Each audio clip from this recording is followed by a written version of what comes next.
wabarakatuh. Nama saya Aiman Aizuddin bin Ahmad Murad, bernombor menteri isi 19A0017. Hari ini saya akan mempersembahkan tajuk yang kami ambil, iaitu bangunan bersejarah Masjid Ubudiyah Bukit Candan, Kuala Kangsar. Sebelum itu, saya akan menceritakan sedikit tentang apakah itu bangunan bersejarah.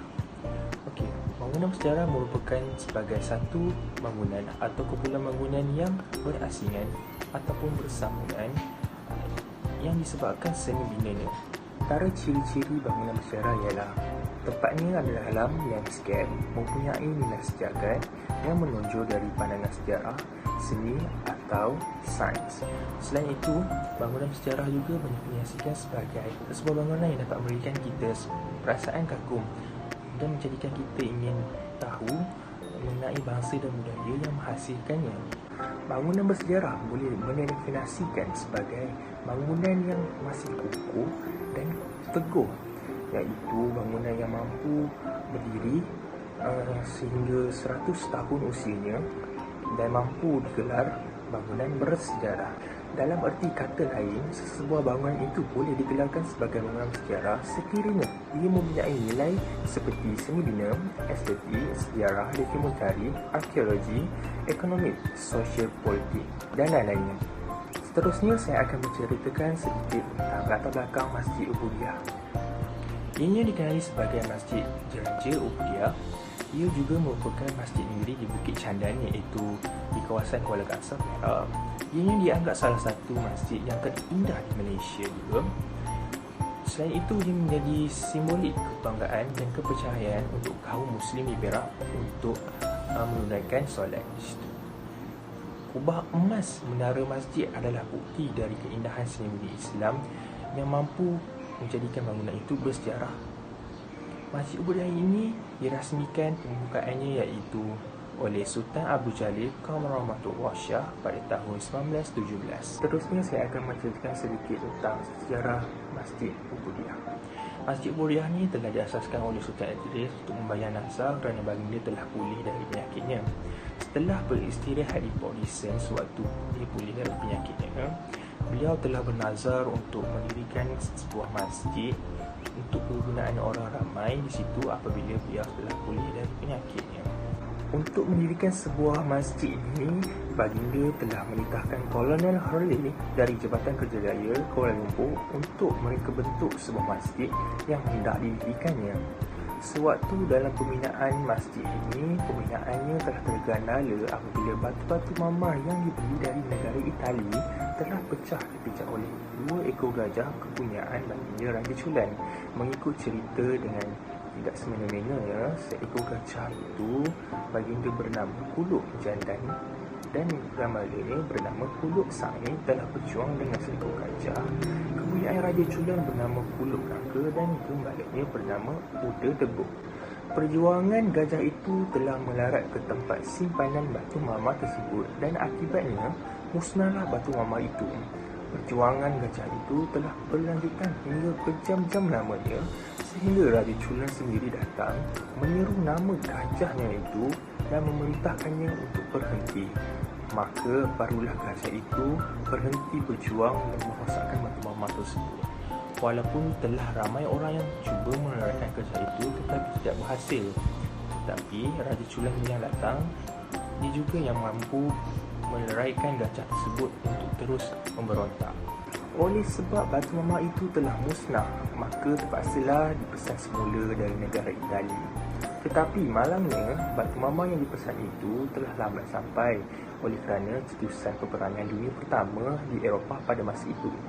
Batu mama itu telah dibawa melalui negara Afrika Selatan. Perbelanjaan pembinaan masjid ini adalah kira-kira $22,000. Pada hari Jumaat 26 September 1913, bangunan bersejarah Masjid Ubudiyah ini telah siap sepenuhnya dan Sultan Idris Mursyidul Azam Shah telah meletakkan batu asas masjid tersebut di hadapan masjid itu.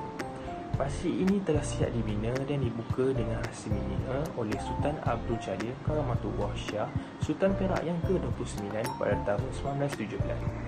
Kini menunjukkan bahawa bangunan Masjid Ubudiyah ini masih teguh diri sehinggalah sekarang dan telah menjadikan tempat beribadat bagi orang Muslim sehingga kini.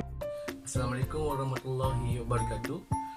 Saya Muhammad Firdaus bin Mazlan, matrik C19A0199. Saya akan terangkan pada bahagian fungsi bangunan. Okey, yang pertama adalah tempat untuk menjadikan solat fardu Jumaat dan solat fardu yang lain. Yang kedua adalah tempat untuk mengadakan satu majlis perayaan. Yang ketiga adalah tempat untuk mengadakan ilmu pendidikan agama Islam dan pendidikan yang memberi faedah kepada ahli karya masjid. Yang keempat adalah tempat untuk memberi syarahan atau ceramah oleh pensyarah ataupun ceramah bebas yang diluluskan oleh Jabatan Agama Islam, Majlis Agama dan Jabat Daerah. Yang kelima adalah tempat untuk mengadakan mesyuarat atau perjumpaan berkaitan dengan aktiviti masjid. Yang keenam adalah tempat untuk penyebaran dakwah, maklumat kepada orang ramai yang berkaitan dengan ilmu pendidikan agama Islam. Okay, Assalamualaikum warahmatullahi wabarakatuh. Nama saya Muhammad Safi bin Mat Syafi'i bernombor matrik C19A0340. Okey, seterusnya saya akan menerangkan dari segi keistimewaan reka bentuk Masjid Ubudiyah Kuala Kangsar. Masjid Ubudiyah tampil dengan reka bentuk seni bina Islam MUR, di mana seni reka bentuk ini telah dibina oleh A.B. Habak, iaitu orang yang sama membina ataupun mereka session terapi Ipoh dan Kuala Lumpur. Masjid Ubudiyah ini berbentuk oktagon dan masjid ini mempunyai kubah yang besar berbentuk bawang yang berwarna emas. 4 anjung dibina di sekeliling binaan utama masjid sebagai laluan ke serambi masjid sebelum masuk ke Dewan Solat. Anjung itu berbumbungkan kubah yang lebih kecil dan setiap menara utama dibina di sekeliling masjid yang mempunyai kubah yang lebih kecil. Selain itu, terdapat 16 menara kecil di sekeliling masjid yang dihiasi dengan kubah yang lebih kecil. Jumlah kubah dan menara dikatakan diambil sempena nama orang-orang besar negeri Perak, iaitu orang besar 4, orang besar 8 dan orang besar 16. Di sekeliling beranda masjid, terdapat arca yang berbentuk kunci yang menyelahkan elemen kukuh seni bina Moors. Keluasan ruang induknya adalah 20 meter darab 20 meter dan dilengkungi serambi utama. Tiang ruang mimbar di dalam masjid dihiasi dengan batu marmar sementara dindingnya mempunyai lambang kesenian Islam. Di ruang dalaman mimbar pula terdapat hiasan lampu dan dinding yang berbagai warna. Sementara mimbarnya diperbuat daripada kayu yang bermutu tinggi dan mempunyai ukiran warisan serta Kesultanan Melayu. Pada bahagian hadapan masjid pula dihiasi dengan air pancuran yang memberi kedamaian kepada pengunjung yang datang. Bahagian luar masjid yang mempunyai kecantikan batu marmar telah menelan belanja sebanyak 2.6 juta bagi menghiasi keindahan dan kecantikan kolam tersebut. Pagar masjid direka bentuk berkonsepkan ala istana yang menggunakan cat berwarna putih dan berwarna emas serta berwarna hitam. Rumput hiasan ditanam di beberapa bahagian masjid dan beberapa pokok pinang. Sekian pembentangan daripada saya dan saya akan serahkan kepada rakan saya yang seterusnya. Assalamualaikum. Terima kasih kepada rakan saya yang membentangkan idea dia tadi. Okey, nama saya Nik Muhammad Safwan bin Nik Muhammad Romzan, nombor matrik C19A0379. Okey, saya akan terangkan berkenaan pengaruh budaya yang ada pada Masjid Ubudiyah ini. Apa yang kita dapat tahu pada Masjid Ubudiyah ini, keindahan masjid ialah menjadi salah satu sumber inspirasi kepada pencinta-pencinta seni bina di seluruh dunia maupun tempatan. Selain itu, Masjid Ubudiyah ini menzahirkan simbol kesenian Islam kerana dia sebuah masjid tempat orang Islam solat beribadah di situ.